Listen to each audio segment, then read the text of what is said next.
Radio Publique Africaine.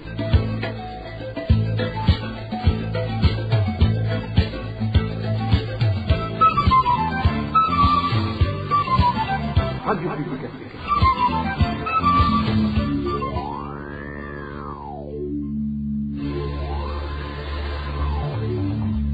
C'est le moment de suivre le journal parlé en français. À la présentation, Inès Gakiza. Merci d'être au rendez-vous de notre édition. Bonsoir et bienvenue. Les titres pour commencer.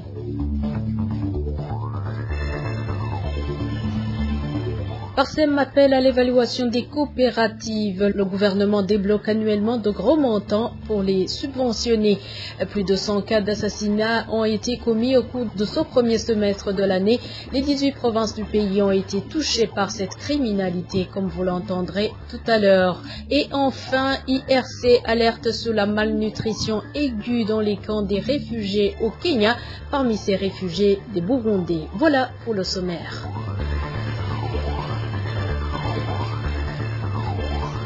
Encore une fois, bonsoir et bienvenue. Ouvrons ce journal avec la page Droits de l'homme. Alors qu'il était prévu aujourd'hui à Genève l'examen périodique du Burundi par le Comité des droits de l'homme, la délégation du gouvernement burundais a décidé de quitter la salle. Les autorités burundaises ont expliqué qu'elles ne peuvent pas participer au dialogue en présence des membres de la société civile condamnés par la justice burundaise. Le président de la CAT Burundi, Armen Niyongere, était également dans la salle. C'est vraiment scandaleux que la délégation du Burundi refuse de participer à une session publique du Comité des droits de l'homme, soit disant que parmi la délégation de la société civile, il y avait moi-même qui participait à la session, donc il disait qu'ils ne peuvent pas poursuivre cette réunion en présence dans la salle d'une personne qui est condamnée par la justice burundaise. Donc le comité a pris la décision de continuer la session sans la présence du gouvernement. En tout cas, je félicite le comité d'avoir défendu le caractère public des sessions et pas injustement suivre la demande du gouvernement du Burundi. Donc c'est une honte aux autorités burundaises de toujours avancer des prétextes soi-disant qu'il y a des mandats d'arrêt qui ont été lancés à l'endroit de certains défenseurs et journalistes, alors qu'ils savent bien que la communauté internationale est au courant de la façon dont ces mandats d'arrêt ont été émis. Lors de cet examen périodique, les autorités burundaises dirigées par la ministre en charge des droits de l'homme, Imelda Saouchimike, devraient s'expliquer sur la situation des droits civils et politiques dans le pays. Un détenu est mort dans l'après-midi de ce dimanche au cachot de la zone Gatete située en commune et province Rumonge. Les habitants de cette zone indiquent que les circonstances de la mort de ce détenu incombent à l'officier de police judiciaire qui l'a incarcéré. Plus de détails avec Josiane Mouzaneza. Ce détenu qui est mort ce dimanche au cachot de la zone Gatete s'appelait Salvatore et y était incarcéré depuis vendredi. Notre source à Gatete fait savoir que le défunt est mort vers 16 heures et ils étaient deux dans ce cachot, aux bras et jambes menottés. Selon toujours notre source, ce détenu a été torturé par Pierre Mongoro alias Kibeni, l'officier de la police judiciaire. Sur ses chevilles, des plaies y étaient visibles. De plus, il n'avait pas été nourri depuis. Les habitants de la zone Gatete indiquent que le co-détenu de feu Salvatore a été juste après libéré, d'où ils soupçonnent que c'est une stratégie visant à brouiller les pistes et à fausser les enquêtes sur les circonstances de cette mort. Mis à part ce qui est arrivé, les habitants de cette zone de Gatete font savoir que cet officier de la police judiciaire use de son statut et de son pouvoir pour coffrer illégalement des gens dans ce cachot, un moyen qu'il a trouvé pour collecter de l'argent auprès de ceux qui craignent d'y passer des jours, puisque c'est un cachot qui ne remplit pas les conditions, surtout qu'il est dépourvu de latrines. Les habitants de Gatete demandent alors que Pierre Mongolo, cet officier de la police judiciaire, soit interrogé sur les circonstances de la mort de Salvatore et que ce cachot soit bien entretenu. La rédaction de la RPA n'a pas encore pu joindre Pierre Moulikié, porte-parole du ministère de la Sécurité publique, pour qu'il s'exprime sur les accusations de la population à l'endroit de l'officier de police judiciaire, Pierre Mongolo, alias Kibeni. On a également essayé de joindre Augustin Milani, administrateur de la commune Rumonge, pour qu'il puisse lui aussi s'exprimer là-dessus. mais en vain. Merci à toi Josiane Mouzanedze. La rédaction de la RPA a pu répertorier 138 personnes assassinées dans les 18 provinces du pays au cours de ces 6 premiers mois de l'année 2023. Parmi les victimes, 21 sont des femmes et 18 des enfants. Le point avec Elvis Nyomongere. Au cours du premier semestre de cette année, les provinces de Gitega et Chibitoke ont enregistré 21 cas de personnes assassinées chacune. Elles ont été suivies par la mairie de Bujumbura qui a connu 14 cas d'assassinat. En province de Kirundo, la RPA a pu répertorier 10 cas d'assassinat, tandis que les provinces de Bururi et Karuzi ont enregistré 9 personnes tuées chacune. En province de Muyinga, 8 personnes ont été tuées. Toujours au cours de cette période, les provinces de Makamba, Kayanza et Ngozi ont enregistré 7 cas d'assassinat dans chacune, au moment où les provinces de Rumonge et Bujumbura, la RPA a pu relever 6 personnes assassinées dans chaque province. La province de Bubanza compte 5 cas d'assassinat, tandis que les provinces de Muramvya, Ruyigi et Mwaro ont enregistré 2 cas d'assassinat chacune. Et dans les provinces de Changuzo et Rutana, une personne a été tuée dans chacune d'entre elles durant la même période. Parmi les 138 cas d'assassinat répertoriés au cours de 6 premiers mois de cette année, 78 personnes ont été retrouvées mortes, 48 poignardées, tandis que d'autres ont été égorgées. Au cours de la même période, la RPA a pu répertorier 18 enfants et 21 femmes assassinées. Certaines femmes ont d'abord été abusées sexuellement par les bourreaux avant d'être exécutées. Page économie à présent, la pénurie du carburant se fait toujours remarquer dans les provinces de Gitega et Rumonge. La petite quantité disponible sur les stations-service se volatilise suite aux irrégularités qui s'observent dans la distribution. Les policiers qui sont censés être des superviseurs de la distribution de ce produit sont accusés de le transporter dans des bidons pour enfin le revendre au marché noir. Eric Nyonzima. Ça fait au moins des semaines que la pénurie du carburant se fait encore remarquer en province de Rumonge. Notre source dans cette province affirme que lorsque le carburant est disponible sur les stations-service, les pompistes collaborent avec des policiers qui sont censés être des superviseurs dans la distribution de ce produit. Mais malheureusement, ces derniers font rencontrer car ils sont complices de magouilles. Cet habitant de la ville de Rumonge indique que certains policiers sont en tenue de service et d'autres en tenue civile, et ces derniers remplissent le carburant dans des bidons pour le revendre au marché noir. Ce sont les policiers qui jouent un grand rôle dans cette tricherie. Certains sont en uniforme policier et d'autres en tenue civile. Ils jouent la complicité avec les collaborateurs de la courée dans cette tricherie. Il faut semblant d'être les superviseurs, mais ce sont eux qui remplissent ce produit dans des bidons pour le revendre plus tard au marché noir. Quant à la province de Gitega, certains conducteurs de motos et véhicules remplissent les réservoirs, le carburant de type essence pour le revendre au marché noir. Selon notre source, si ces conducteurs remplissent le réservoir de leur véhicule aujourd'hui, ils reviennent le jour suivant sur une autre station-service après avoir vidé les réservoirs dans le but de revendre ce carburant en cas de carence. Notre source fait également savoir que cette tricherie se fait au grand jour par des Imbonerakure du parti au pouvoir qui sont mobilisés au niveau des stations-service en tant que superviseur de la distribution de ce produit. À ce propos, la rédaction de la RPA n'a pas encore pu joindre le ministère du Commerce, tout comme le porte-parole de la police nationale. Et le carburant ne manque pas dans ces deux provinces uniquement. La situation est similaire dans plusieurs autres provinces du pays. En cas d'approvisionnement de certaines stations-service, la distribution ne dure que le temps de la rosée. Et encore, ce lundi, la quasi-totalité des stations où la RPA a pu dépêcher ses reporters n'avaient pas de carburant. À la seule station-service qui avait du carburant en province Rumonge, il y avait des bousculades au point que seuls les gens physiquement forts pouvaient espérer en avoir. Le tour de quelques provinces avec Éloge Divin, Remesha. Après plus d'une semaine de pénurie, quelques stations de la capitale économique avaient été servies en carburant samedi dernier. Cependant, une de nos sources a pu parcourir la quasi-totalité des stations service du centre-ville de Bujumbura jusqu'à midi de ce lundi. Elle affirme qu'aucune station n'avait encore été servie en carburant. Partout où je suis passé, il n'y avait pas de carburant. j'ai parcouru toute la ville. J'ai été à la station qui se trouve tout près de l'ancien siège de la radio RPA. Je suis passé à la station Loré du Golfe. Il n'y avait pas de carburant. Tout en gardant l'espoir de le trouver, je me suis rendu à la station située un peu avant vers la station dénommée Kobil, mais en vain. Je suis remonté à la station située devant l'ambassade de France et là non plus, il n'y avait pas de carburant. De même qu'à l'avenue Mosso, ainsi que 2 stations proches de Fidodido. Plus tard, vers 14h, une autre source nous a signalé qu'elle venait de voir 2 camions citernes garés à l'une des stations service de l'avenue Mosso. Au chef-lieu de la province de Rumongue, c'est seulement une des stations service qui servait du carburant sur lundi. Seules les personnes physiquement fortes pouvaient percer et obtenir le carburant suite à la foule qui se trouvait à cet endroit. Aujourd'hui, la station-service dénommée chez Tito à Kuiteba avait le carburant, mais vraiment, on assistait à des bousculades et de bastonnades qui dépassent l'entendement. Nous venions de passer près de 2 semaines sans carburant dans notre province.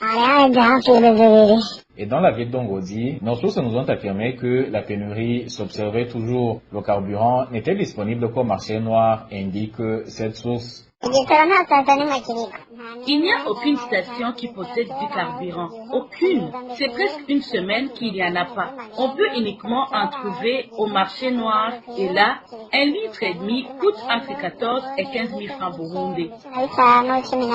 La situation se présente ainsi au moment où le journal Ikiriho, réputé proche du régime de Gitega, avait annoncé en date du 29 juin dernier que le directeur général de la Régie des eaux a déclaré le même jour que la pénurie du carburant allait trouver une solution suite à l'entrée des camions-citernes via la frontière de Kovero qui amenait au Burundi plusieurs litres de ce produit. Non seulement la distribution allait commencer le même jour selon ce journal qui citait le directeur général de la Régie des eaux, mais aussi une garantie de 5 mois d'approvisionnement avait été donnée par ce journal. Merci à toi Éloge Divin Remecha. Je vous l'avais dit au début, la Parsem, parole et action pour le réveil des consciences et l'évolution des mentalités demande l'évaluation externe du mouvement coopératif. Faustin Dikoumana, président de Parsem, estime que les coopératives reçoivent une somme colossale de la part du gouvernement au point qu'il scie de savoir l'utilisation de cet argent uniquement pour l'année budgétaire 2023-2024. Faustin Dikoumana révèle qu'il a été réservé 87 milliards pour ces coopératives. Je vous propose d'écouter Faustin Dikoumana, président de Parsem. Parsem demande une évaluation externe du mouvement coopératif ici au Burundi. Il y a des coopératives qui ont été créées, surtout sur toutes les collines de recensement. Et je crois qu'il faudrait une évaluation externe d'abord par au principe directeur, c'est-à-dire l'objectif, la capacité et l'autonomie des coopératives, la gestion démocratique des coopératives, l'indépendance. Est-ce que les coopératives, les membres, se rassemblent sur un objectif commun, qui a une expertise à partager, donc voir si la viabilité vraiment est de fait. Sinon aussi vérifier le fonctionnement des organes, en l'occurrence l'Assemblée générale, le conseil d'administration, la gérance, le conseil de surveillance et la gestion comptable et financière. La gestion financière et comptable dans les communes aussi, comment ils tiennent les comptabilités, les audits, les caisses, les quoi, donc les rapports financiers, chaque coopérative, la viabilité financière. Et après alors évaluer l'impact, parce qu'au moment que les coopératives reçoivent régulièrement une subvention étatique annuelle, cette année budgétaire 2023-2024 est prévu 87 milliards. Depuis que cette allocation a été fixée, décidée, on est à peu près à plus de 300 milliards, déjà engloutis dans les coopératives. Est-ce que les coopératives sont des entités économiques qui continueront à recevoir régulièrement des subventions? Est-ce que ce sont des subventions ou des prêts? C'est le type des entreprises qui reçoivent des subventions chaque année. À quel retour? Parce que les entreprises ont peur les aider à naître, mais leur viabilité, ils peuvent vendre, ils peuvent s'organiser. La coopérative ne devait pas avoir une assistance presque viagère. Ça serait vraiment budgétivore au niveau du trésor public. Et encore faut-il faire une analyse, donc un audit pour voir si l'argent a été déjà remboursé, comme on le disait, et que les communes s'étaient portées comme des garants des prêts accordés aux coopératives. Il est à signaler que le monde commémore la Journée internationale des coopératives le 1er juillet de chaque année. Pour cette année, le thème retenu était le microfinancement, c'est notre affaire, coopérer pour sortir de la pauvreté.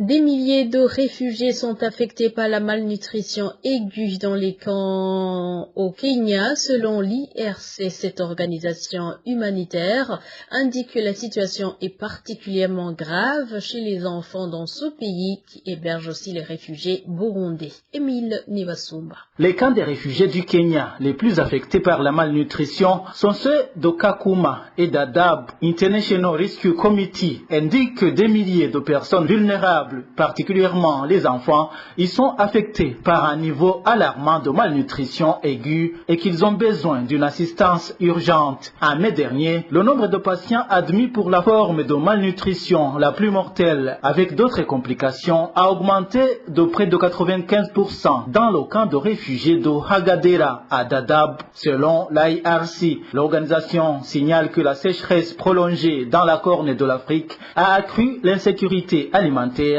entraînant une augmentation des niveaux de malnutrition tant pour les réfugiés que pour la population kenyane en général. La saison des pluies au Kenya a également contribué à la vulnérabilité globale de la population avec des pics de maladies comme le paludisme. Selon toujours l'organisation, les rations alimentaires ont été réduites à 80% de leur quantité habituelle, ce qui a un impact significatif sur la sécurité alimentaire des réfugiés vivant au Kenya. Selon International Rescue Committee, la malnutrition aiguë a des conséquences considérables affectant non seulement le développement physique, mais aussi les capacités cognitives. Sans une nutrition adéquate, les enfants sont plus vulnérables aux maladies, aux infections et aux problèmes de santé tout au long de la vie. La malnutrition aiguë compromet les chances des enfants de briser le cycle de la pauvreté, entravant leur potentiel de mener une vie épanouissante et de contribuer à leur communauté, signale l'organisation humanitaire. Nous appelons les gouvernements, les donateurs et la communauté internationale à se joindre à nous pour lutter contre la malnutrition et offrir un avenir meilleur à ces enfants en adoptant le protocole simplifié de traitement et en utilisant des agents de santé communautaires pour apporter un traitement directement aux communautés dans le besoin, a déclaré Mohamed El Montassir, directeur national de l'IRC au Kenya. Jusqu'à la fin du mois de mars de l'année en cours, le Kenya hébergeait près de 600 000 réfugiés. La localité de Turkana, où sont situés les camps de Kakuma et Kalobeyei, totalise près de 200 000 réfugiés, dont 20 000 Burundais. Retour au pays à présent, les habitants de la commune Lusaka, province Mungaro, dénoncent le vol dans les ménages commis par des personnes non encore identifiées depuis un certain temps. Ils font savoir que ces voleurs entrent dans les ménages et prennent tout ce qui s'y trouve. Parfois, ces voleurs font irruption dans les maisons et volent tout ce qui est dedans. Ce qui inquiète de plus la population de la dite commune, c'est de constater l'inaction des administratifs face à ce phénomène alors qu'ils sont informés. Édité avec Onésime Dushimagidze. L'exemple le plus récent de vol qui a été commis dans la commune de Lusaka en province de Mwaro est celui de vendredi dernier perpétré sur la colline Kiyegi. Nos sources sur cette colline indiquent que des voleurs non encore identifiés se sont introduits dans un ménage et ont pris toute la récolte. Ces habitants de la commune de Lusaka font savoir que lorsque ces bandits entrent dans un ménage, ils prennent tout ce qui s'y trouve, y compris le bétail. Les bandits nous menacent. Ils volent tout ce qu'ils trouvent dans les ménages. Ils volent des chèvres, des moutons, des vaches et des porcs, ainsi que la récolte. Ils défoncent les portes des maisons et entrent pour piller. Ils n'épargnent même pas les motos. On compte jusqu'à présent 2 motos qui ont été volées de cette manière. Ce genre de vol dans les ménages a été rapporté aux autorités administratives, mais rien n'a été fait jusqu'à présent. Regrette cet habitant de la commune de Lusaka. Les autorités administratives sont au courant de ce vol commis dans les ménages, mais ce qui est étonnant, c'est qu'elles n'ont rien fait jusqu'aujourd'hui pour que les auteurs soient identifiés. et n'ont pas encore pris des mesures pour arrêter ces actes. Nous ne savons pas à quel sein se vouer. Nous demandons aux personnes habilitées de faire quelque chose pour que ce vol dans les ménages soit éradiqué. Selon les habitants de la commune de Lusaka, ce genre de vol s'observe dans cette commune depuis 2 mois. Il précise que les collines les plus touchées sont Mahonda, Kiege, Murambi, Gekebuka, ainsi que le chef-lieu de cette commune. À ce propos, nous avons contacté Karine Kaneza, administrateur de la commune de Lusaka, mais elle s'est réservée de tout commentaire. Merci à toi aussi, Onésime Dushima-Guidé. Dernier dossier de ce journal, la route Bujumbura-Rumongue, dans son tronçon se trouvant en mairie de Bujumbura, est une des routes de la capitale économique en état très piteux. Elle est faite de nids de poules. Pour sa grande partie, les usagers de ce tronçon indiquent que le bouchage ne sert à rien. Il faut tout simplement une réhabilitation. Marie-Ange Irakoze. Sur une grande distance de la route nationale numéro 3, communément appelée Bujumbura-Rumongue, on quitta la mairie de Bujumbura vers Rumongue. Cette route se caractérise par des nids de poules. Partout sur ce tronçon, ces nids s'agrandissent du jour le jour. Et selon les usagers, c'est plus pire pendant la période pluvieuse, comme le témoigne cet habitant de la zone Kanyosha. La route RN3 est vraiment endommagée, très foutue. On a essayé de faire passer une nivellette pour la planir en effaçant tous les nids de poules, mais le pluie d'avril et de mai ont tout emporté. La route est vraiment à l'état très piteux. Parmi les parties les plus durement touchées, les usagers de cette route citent entre autres la partie de la route qui mène au petit séminaire de Kanyosha et l'hôpital CMCK. Comme l'indiquent nos sources, il faut beaucoup plus de prudence pour éviter les accidents. Les parties les plus durement touchées, c'est notamment devant le petit séminaire de Kanyosha et l'hôpital CMCK. Vraiment, à ce niveau, la route est foutue. Il y a trop de nids de poules. Là-bas, il s'observe tout le temps des embouteillages. L'autre partie qui est trop endommagée, c'est au niveau de la route qui mène vers le quartier Glissio. La même route est également durement touchée au niveau de chez Sebatou. Là aussi, il y a une chaîne de nids de poules. Des accidents sont souvent évités de justesse, puisqu'il faut beaucoup de manœuvres pour éviter ces nids de poules. Pour le moment, la population qui utilise cette route indique que le bouchage n'est plus possible. Non, les bouchages ne sont plus possibles. Il faut la réhabilitation totale de cette route. La route a été vraiment délabrée. Dans notre édition ultérieure, on vous décrira la route nationale numéro 7, connue comme Bujumbura-Ijenda. Merci Marie-Ange Irakoze, c'est pas ton reportage que nous mettons point final à ce journal. Merci de nous avoir prêté une oreille attentive. Excellente soirée chez vous.